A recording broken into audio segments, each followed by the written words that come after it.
Good morning. Happy Tuesday. Happy Tuesday, turkeys. We're here with another iconic questions with Kaylee episode. I don't know what inspired these. Actually, I do, but I just sort of have a random list and we can just kind of discuss them at our leisure. I hate when people say leisure. People say that? Is it a leisure? Why? I don't know. It's gross.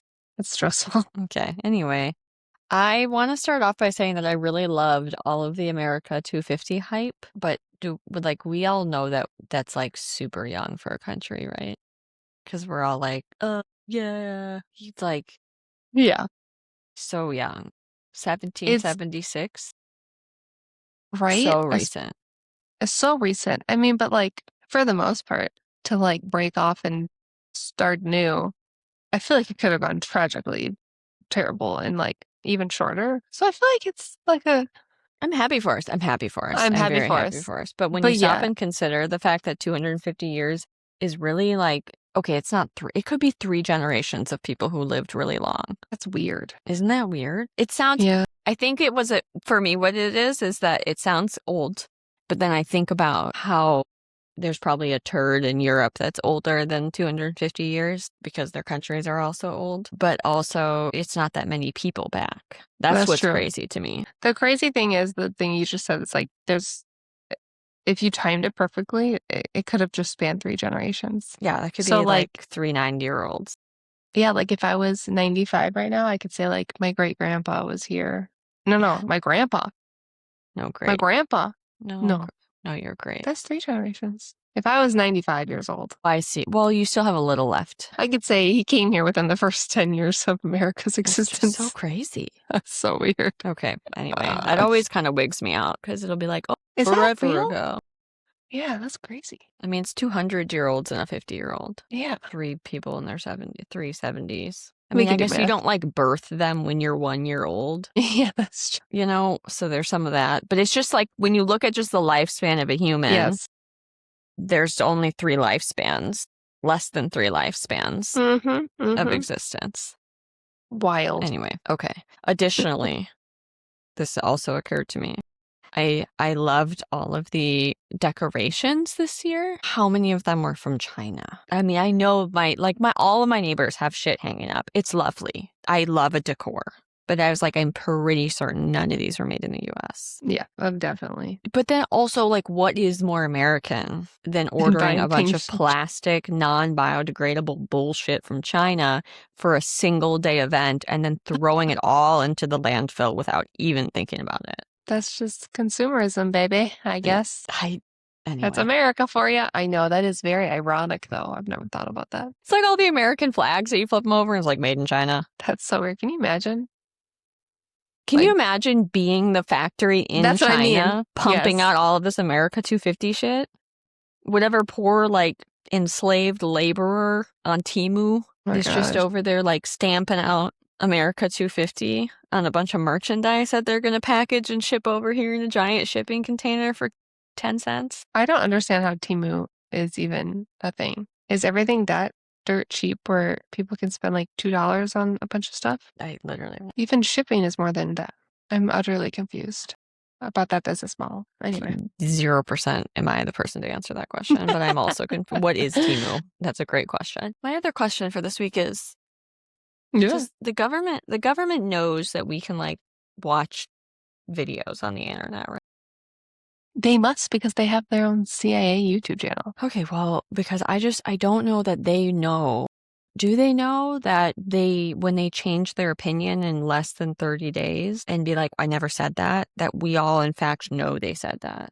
Like, it's kind of bananas that in this day and age, anybody gets on a teleprompter and is like, that's not what I said. Okay. I 1,000 and a million times infinity agree with you. However, there's like half the population that like can use their brain and like go on the internet and like look at these things. And then there's another half of the population that just listens to the news anchor and just like, oh, they never said it. They never said it, Susan. Okay, well, let's move on with our lives. And sometimes it's not even the news anchor.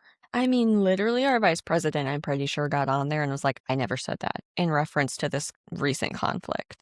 There's just, the internet is unmatched. why would anyone try to pretend like they didn't say something unless they truly forgot? But like, everyone's gonna go back and find that shit. It's so crazy. Can you imagine?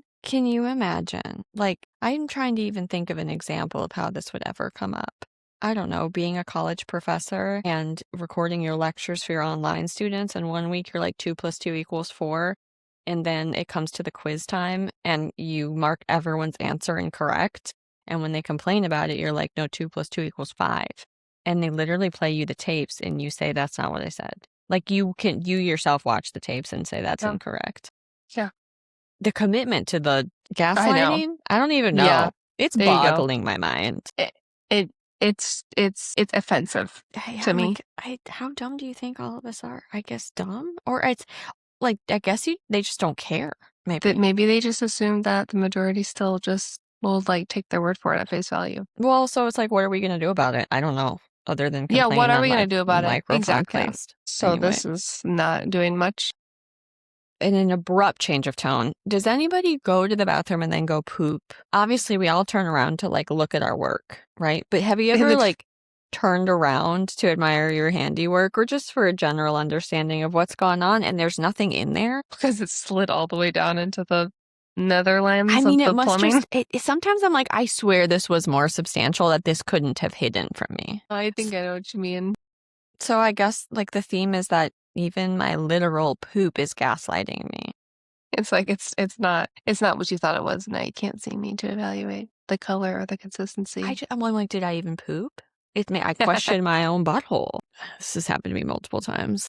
Oh my gosh. Okay. Maybe your plumbing area is like super deep and it just like slides back there. And what's weird is this happens like at home and at work. That's a different problem. It's like multiple toilets. So it's like, it's not just like super plumbing on a commercial grade toilet. That's so weird. Anyway, can some companies somewhere tell me why they think a cubicle is effective? I think it's just like that's the only choice. There's no other. I think the other choice is that you could let people work from their homes.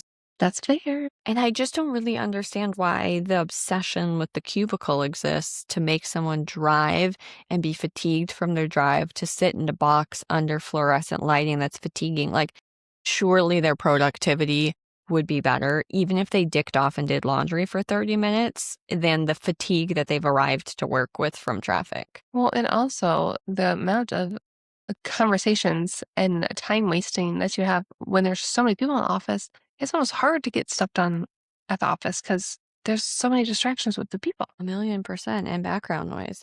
I wish someone would employ logic and be like, okay, you guys can work in your house. And if you don't have a house, we have a co-work. You have a space you can go to. And then if your performance eval is dog shit, then you will be required to drive in for this next quarter until you raise your metric. Yeah, I think that's fair. I don't understand. I just am sometimes like, what CEO is deluding themselves from their house, mind you, that this is somehow working? Anyway, I don't know. I saw a meme about a cubicle and it pissed me off. I don't even work in a cubicle. It's just the principle bothers me. If people start unraveling their wrappers and chomping on their gums, I'm going to rip my skin off. I'd have to put noise canceling headphones all day and then I would have like sizzle from the Bluetooth. How many of us here in America watched a single game of soccer before the World Cup? I know one person, and that's because they played college. I think they play college soccer. I'm also not hating on anybody that has never watched a day of soccer and then got really into it, because I just find all of it so cute. Cute? It's so heartwarming. Well, I have an admission to make, and that is that I have not watched a single World Cup match. No, me either. I just like all of the people that are excited about it. Like, I like that America was just like, we're super fucking into this now because it's here. And then all of the people that have traveled from all over the world experiencing our bottomless mimosas. Just, I have intentionally curated my Instagram feed to just be travelers. Like, I watched a guy just drink back-to-back cups of Coca-Cola because he just wanted to see, in fact, that the waiter would keep giving him refills. And he was like, the waiter would come put it down in another cup and he was like, you drink it. I didn't realize that. I didn't realize free refills weren't a thing elsewhere. And that even ice. I don't think I had a single ice cube the entire time I was in Europe. You know, it's kind of nice though, because I feel like the ice is gross. No, the lukewarm water is gross. That's fair. That's fair. I know what you're saying about ice machines, but I know. I would rather have the cold drink. But when you're just hot, not think about it. When you're hot, man, like it's just not as fulfilling. And the new vibe of these like bistros to just give me like tepid water at my table in a little jug. I don't like that. No, Fuck it's you. so gross. It tastes like tap water. That's almost worse because you just taste everything. It's disgusting. Anyway, that's been fun. Like TSA having to issue a statement about put your ranch in your checked bag. I'm confused about that. People were bringing ranch into America? No, they're all trying to take it home. They can't have seed oils. Yeah, that and makes more sense. Europe, like other countries, I don't know all the countries, but I think a lot of other countries don't have the security beef up that we do. So there's not all the restrictions about your carry-on bag in the same way. So people are also not used to having to check on their liquids. So they were putting it in their carry-on bag, not wanting it to blow up in all of their shit. And I've seen so many photos of like TSA garbage bins that are just full of ranch. I have seen that, and that's crazy. I love the American commitment to a sporting event, and that's what I've loved about all of this. We've just gone all the way in. I saw something that was like, apparently other countries are like, American fans are insufferable. Like they won one game and they're all against like not very great teams and they're all freaking out. And this person was like, listen, we know we're shitty. We know this is funny. We know all of y'all are going to beat us. Yeah. But it's fun. The moment we win one thing, we're fully committed to just trash talking the shit out of everybody for no reason. Yes. I was going to say, I think we're very committed people in this country. It's just we're dedicated. And all the other fans are way more rabid than we are. It's just ironic because we all just showed up to the party 5 minutes ago and acted like we've been there the whole time. And I really love that about us. It's and like all the Knicks fans. Yes. I don't know, it's just so cute. It's so cute. I've been watching all these videos of like foreigners coming to Buc-ee's and just being like, what the fuck? There was a Korean soccer team, I think, that encountered free chips and salsa. And they wrote like a whole thing about how the waiter dropped this food off and they were concerned. They're like, sir, we didn't order this. We haven't paid for it. He was like, no, you just get this. And they were like, what the fuck? Someone encountered a buffet. There was a dude from the German soccer team that went up to Helen, Georgia. That's like supposed to be a little German town in the middle of the mountains of North Georgia. And he was like, you guys, I took a road trip to the mountains and I came upon a tiny little German town. I feel so at home, LOL. That's funny. That's just cute. I know, just like the British soccer team in Kansas City. And I think my favorite part about all of this is it's just like all these different parts of the country are on display. Like small town America. They played a game at Auburn. Auburn is like a nothing, no offense, tiny little city in the middle of a cornfield. And Argentina. I didn't realize they played a game there. It's cool. I know. It's just that's really cool. Anyway, it's not really a question, but it's been my favorite thing. And if you haven't watched any of the foreigners reacting to American culture, it's fucking great. I didn't even mention Boston with the Scottish team. Have you followed any of that? Scotland was assigned to play in Boston. Genius on whoever decided to make that a thing. All of the bars in Boston, like the first weekend, said that they sold 4 times more beer than their highest grossing St. Patrick's Day party. And the majority of the bars downtown had run out of beer because the Scottish fans drank them dry. Oh my gosh, that makes sense. Dude, I was pissing myself laughing. And I think that's hysterical. I don't know a lot about it, but my understanding of what I've gathered is that Scotland has like a band. It's like bagpipe players and they travel with them like they're not cheerleader. You know what I mean? So they apparently like marched. They're pipe men. Like hype men. Yes. They apparently did a march to Fenway Park to watch a baseball game. Like Scotland took over Fenway Park. It was like half of Boston emptied out into the streets and made an impromptu parade. They were like, that's so fun. Dude, I've seen all these videos of bagpipers playing with like street drum people with buckets. Okay. Like, just the coming fucking together. Mayhem. God, it's so cute. Anyway, if anyone needs like a bright spot in their day, that's the content to look for. Last but not least is drinking coffee in the morning a millennial thing to do? Like, are we old because we drink coffee? What? Who's not drinking coffee? I feel like Gen Z is drinking a Celsius. Are they not drinking any coffee? No. Granted, I'm seeing a lot of this at the gym, and I get that like normal people probably don't bring their coffee to the gym, and I know that bringing coffee to the gym is a top tier old person thing to do. But I still feel like in general, and my husband has said this too, because he works with like a lot of younger people at his job. He was like, everybody walks in the morning with an energy drink. And he's like, I feel like the grandpa because I'm walking in with my coffee. Specifically, also hot coffee. Yeah, that I can get behind. I feel like hot coffee is becoming old news and you have to be drinking an iced coffee. So I can get behind that. If you're at the gym and it's early, I even used to take in a Celsius. I'd be like, I'm gonna drink my Celsius first because coffee and working out in the mornings doesn't mix for me. And then I'll get ready and then maybe on the way to work, like I'll have a cup of coffee that's like more spread out. But I'm not walking into work with a Celsius. That's like, yeah.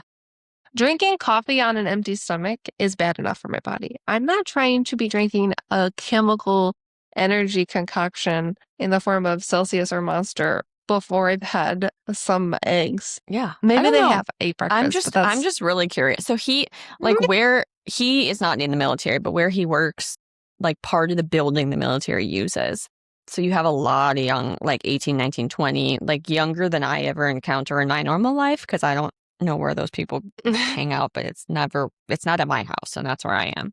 So he said it's just uncanny. It's like everybody coming in has a Celsius and some of the energy drinks, I don't know if they're fake healthy, but like not all of them are insane, like Rockstar and Monster and Red Bull. Excuse me. But he just said it's so weird. He was like, does no one drink coffee anymore? And to further this theory, granted, I know a Keurig machine is kind of a piece of shit. Yeah. No offense. And it doesn't taste that great, but like that's what we have in our Airbnb unit. And I would say 75% of the people don't ever brew a single cup. I can say I don't ever brew it, even like at an Airbnb or a hotel. I don't know why it just feels like it's not mine. It's dirty and I just feel weird about it. I know that's your thing. And I would expect that from you fully. And I understand it. But even Jason and I, like when we travel, I'll still make him a cup of something somewhere. We probably won't even finish it and it probably won't even be that good. But it's just crazy to me that nobody ever even like fills it up. Nothing. Like doesn't touch the coffee machine. You know what I am struggling to understand? Now, if you're talking about, what did you say, Gen Z? Yeah. If they're coming in with a Celsius or whatever versus, that's like what, $3 versus a $7 iced coffee from Starbucks or whatever, then okay, they actually are saving some money. But oh my God, who's got the money to spend $3 on a Celsius every day? They cost that much? Yes. Well, depending on where you buy them. At a local grocery store, they're $1.97. At some gas stations, they're like $3 to $4. Really? And then some convenience stores have like sales that are like 3 for $7. But regardless, it's over $2 usually. Can you tell I've never had a Celsius? Can you tell? I don't have anything wrong.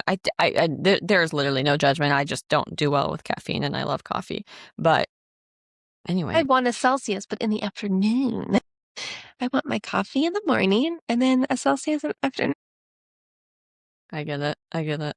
Anyway, if someone younger than me and hipper than me could tell me if this is a phenomenon that they've noticed somewhere else, I'm just like, I know my skinny jeans make me old and I know my high-waisted pants make me old, but I need to know now if my coffee is also making me old. That's crazy. That should be universal, but I think you're right. At least the hot part. Yeah, hot cup of coffee first thing in the morning feels like the younger generations have moved on. Anyway, those are my questions. And until next week, I love you, bye. Love you, bye with our hot coffee.